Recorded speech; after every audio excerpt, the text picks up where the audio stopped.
Every time I drive going to somewhere, the first thing that I do is this. I open my Apple Maps and try to pin my destination.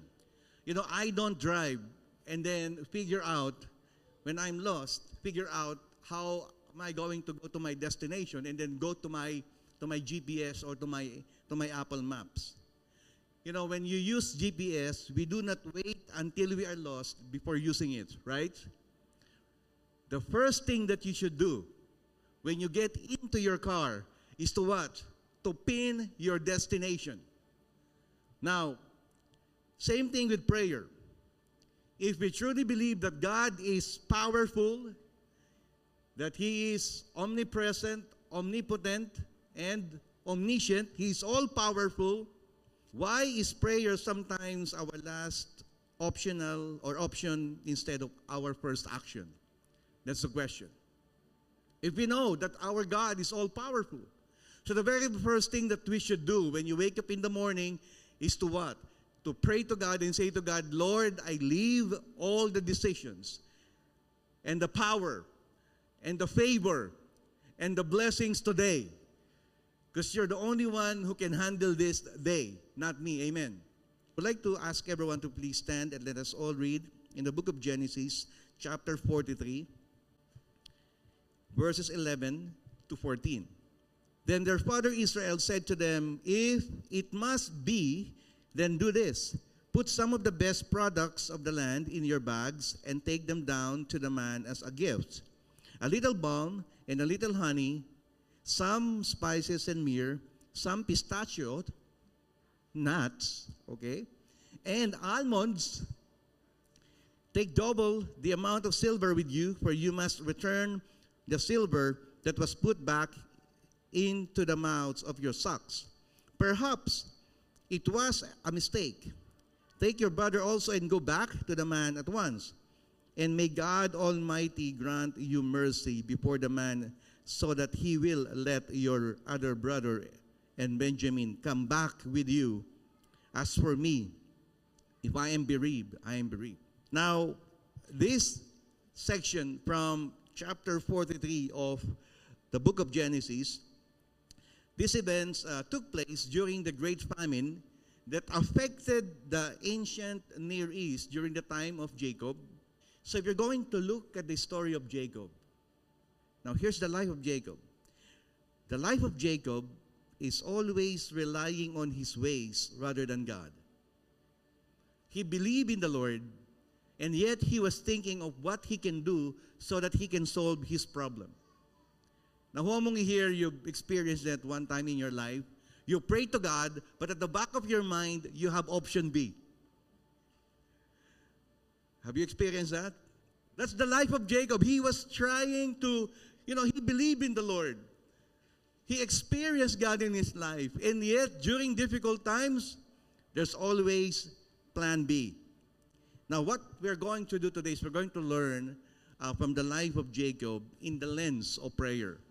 Now, allow me to share to you 3 things Jacob needed to understand about prayer. Number 1, when it comes to prayer, is this: Lordship of God. Say, Lordship of God.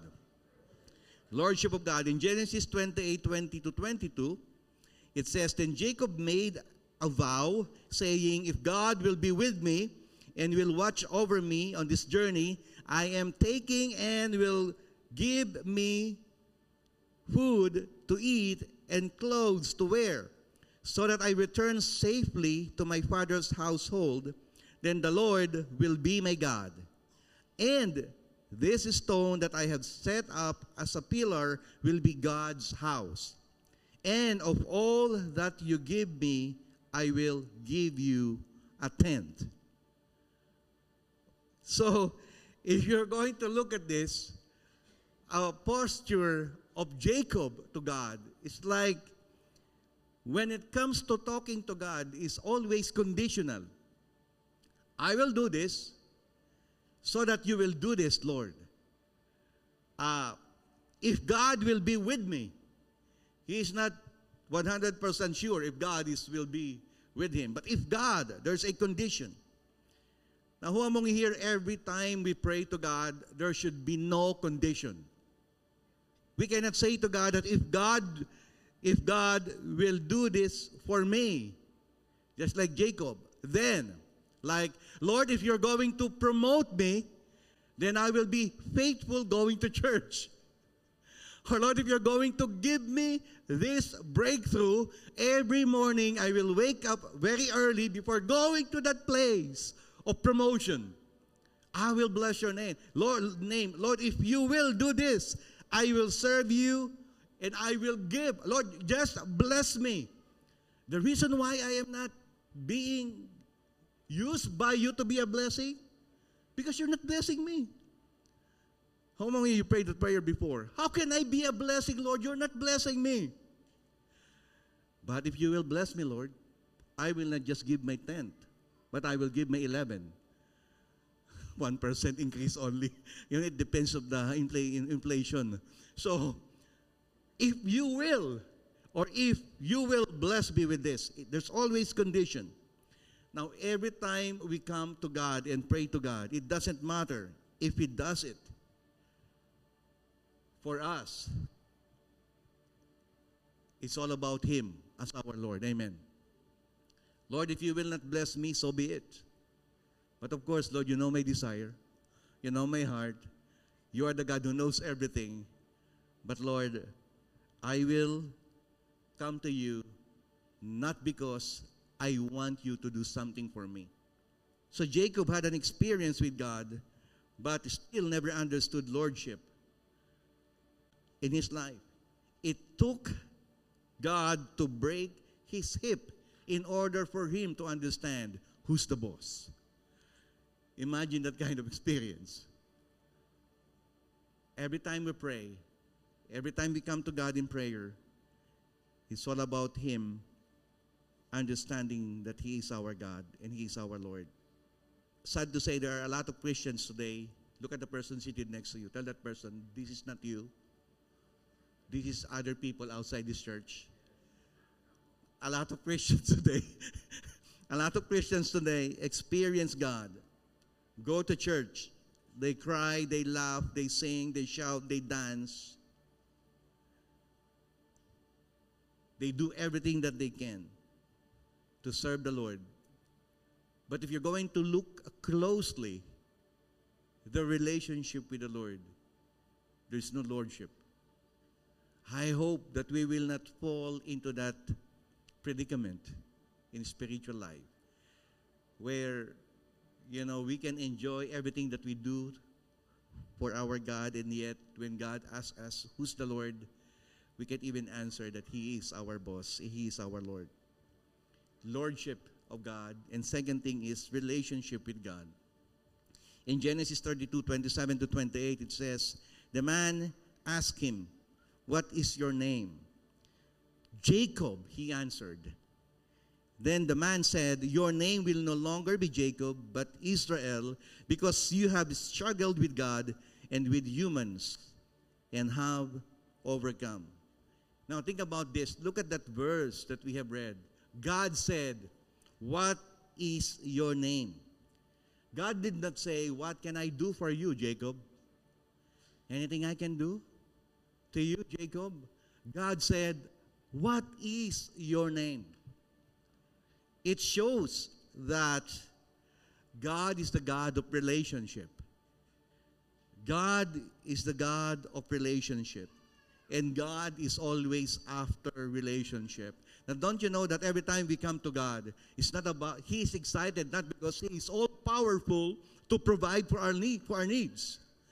God is excited for us to come to Him because He wanted to enjoy His presence.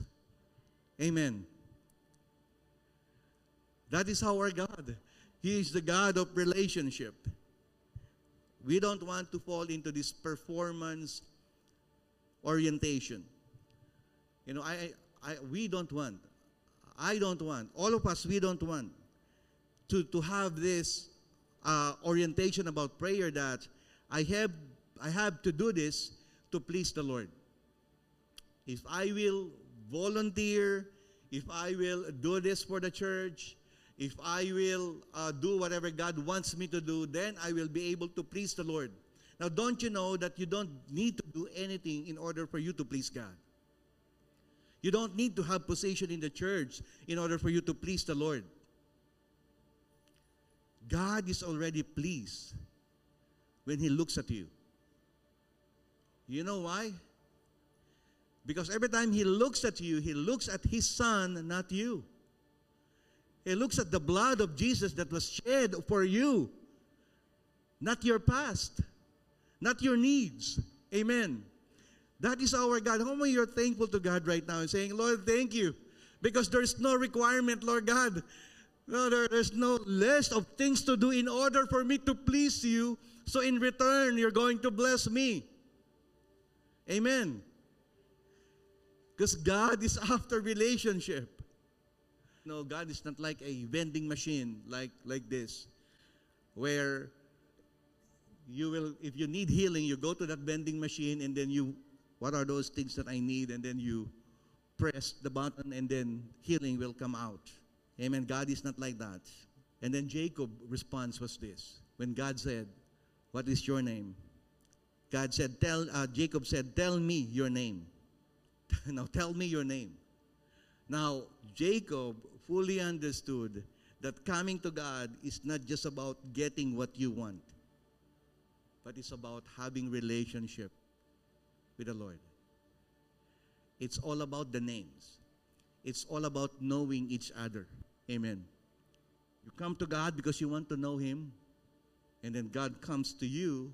It's all about the name. It's all about you knowing each other. You want to know God, and God wants to know you at the same time. Amen. That is prayer. It's all about relationship. And then number 3 is this: the lordship, the relationship, and the sovereignty of God. In Genesis 43:11-14, we read that a while ago. Let me read it again. It says, then their father Israel said to them, it must be. Then do this, put some of the best products of the land in your bags and take them down to the man as a gift, a little balm and a little honey, some spices and myrrh, some pistachio nuts and almonds. Take double the amount of silver with you, for you must return the silver that was put back into the mouths of your sacks. Perhaps it was a mistake. Take your brother also and go back to the man at once, and may God Almighty grant you mercy before the man, so that he will let your other brother and Benjamin come back with you. As for me, I am bereaved. If I am bereaved, I am bereaved. It's a sad story to Jacob.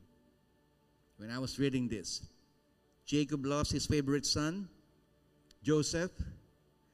And then all of a sudden, the governor, he was the vice governor, the governor of Pharaoh, wants his youngest son, Benjamin. And then there was this severe famine that would potentially wipe out his descendants and die because of hunger. And to me, it was a dark time for the life of Jacob. And what made it worse is this: when I was reading this, if you're going to study this, the worst scenario in the life of Jacob was this. It was lack of understanding of God's sovereignty. You know why? God met him already. He was able to experience God in his life. But here comes Jacob. He was able to manipulate his situation. The first man of God who did this under the table, corruption, it was Jacob. You know, he put some of those, somehow it will change the mind of, Pharaoh. Put some of those in the sacks. I was thinking of this, so even though if you're a man of God, there's this, possibility or the proclivity to become corrupt. He fall into this manipulation. Self-pity in Genesis 43:14, it says, may God Almighty give you mercy as you go before the man, so that he will release Simeon and let Benjamin return. And here's what Jacob said: but if I must lose my children, so be it. If they will die, it's okay. If they will die, you know. I see the drama in this story, the self-pity party of Jacob, and the anxiety of Jacob in Genesis 42:38. It says, "But Jacob said, 'My son will not go down there with you. His brother is dead, and he is the only one left. If harm comes to him on the journey you are taking, you will bring my gray head down to the grave in sorrow.'" Imagine that. If you paint the picture of this scenario in the life of Jacob, there's self-pity, manipulation, and anxiety in the midst of difficulties. But what should be the posture of our prayer? The posture is not self-pity, amen. Every time we come to God and we pray to God, it's not about being anxious. Or we manipulate God, try to twist the hand of God in order for us to meet our needs. The posture in prayer is what? 3 words. No, 4. God is in control. Can you say that? God is in control. I always share this testimony about our firstborn son who died in the hospital and then left with this huge amount of debt. And I don't know what kind of posture when I come to God. I don't know where to get the money, how to change the situation. You know, I don't have the power and the influence to do something about the situation. But there's one word that God revealed to me in that situation. Surrender. Can you say surrender? Because there are times when we come to God, we have to surrender and acknowledge that God is in control, not us. Amen. God is in control, not you and me. So when we say God is in control, God is sovereign, and He knows what He's doing. When God said, "I am sovereign," and you jump into that, not idea, but faith, what you're saying is, "Lord, you know what you're doing." Even though we are in a bad situation, you know what you're doing. Amen. Even though if you don't understand your situation, God knows what He's doing. Amen. Even though if we are in need and we don't know where to get the money to meet all our needs, God knows what He's doing. Amen. That is, God is in control. Surrender. Prayer is a place of surrender. In John 17:1-3, 17:1-5, it was the Lord Jesus Christ who prayed to the Father when He said, "Father, the hour has come. Glorify your Son, that your Son may glorify you. For you granted Him authority over all people, that He might give eternal life to all those who have given Him. Now this is eternal life, that they may know you, the only true God, and Jesus Christ whom you have sent. I have brought you glory on earth by finishing the work you gave me to do. And now, Father, glorify me in your presence with the glory I had with you before the world began." Every time we come to God in prayers, we glorify the Lord. We don't magnify our needs. Amen. Every time we come to God in prayers, it's always an opportunity for us to glorify the Lord. When we glorify the Lord, there is power. Amen. When we glorify the Lord, the grace of God overflows. When we glorify the Lord in prayers, the mercy, the love of God will be upon us. So every time there is need, every time we are in difficult situation, or maybe you're not in need, but you wake up in the morning and you're so blessed, prayer should never be a last resort, but rather our first response to experiencing God's power.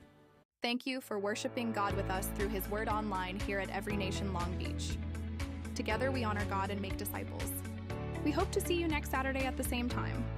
And if you know anyone within our area, please connect them to us by visiting our website at everynationlongbeach.org. Have a blessed week ahead.